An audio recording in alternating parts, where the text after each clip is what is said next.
দেখাত সাধাৰণ যেন গামোচা লাগিলেও এখনত আচলতে ভগৱান বিৰাজমান। এই গামোচাখন আজি সৰ্বাধিক 2,45,100 টকা ডাকমূল্যত এগৰাকী মহান দাতাই ইয়াত ক্ৰয় কৰিলে। আচলতে যদিও এক গামোচা বুলি ধৰা গৈছে, এই গামোচাখন 2,45,100 টকা মূল্যত ক্ৰয় কৰাৰ কাৰণ এইটোৱেই যে এই গামোচাখনৰ জৰিয়তে এই গামোচাখনক যিগৰাকী ব্যক্তিয়ে নিজৰ ঘৰত প্ৰতিষ্ঠা কৰাব, এই গামোচাখনৰ লগত আমাৰ অজুন্তল বুঢ়াগোসাঁই নিজে তাত প্ৰতিষ্ঠা লাভ কৰে বুলি এটি প্ৰবাদ আছে। আৰু পৰম্পৰাগতভাৱে যোৱা 11টা বছৰত যিকেইগৰাকী মহান দাতাই এই গামোচাখন ক্ৰয় কৰি নিজৰ ঘৰলৈ নিছে, তেখেতসকলৰ ঘৰত আচলতে জয় জয়ময় অৱস্থা হৈছে। আৰু আমাৰ মন্দিৰটো এটা জাগ্ৰত মন্দিৰ, ইয়াৰ যথেষ্ট মাহাত্ম্য আছে।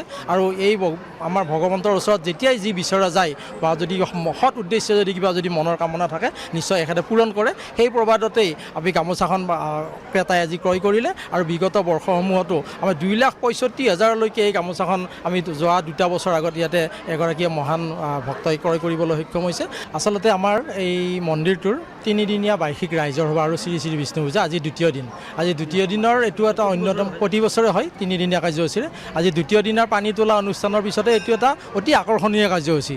যোৱা বিগত প্ৰায় 11টা বছৰ এই দেৱবসন নামৰ যিখন বস্ত্ৰ, এই বস্ত্ৰখন ইয়াতে উন্মোচন কৰা হয়। আৰু এখন আচলতে দেখাত সাধাৰণ যেন গামোচা লাগিলেও এখনত আচলতে ভগৱান বিৰাজমান।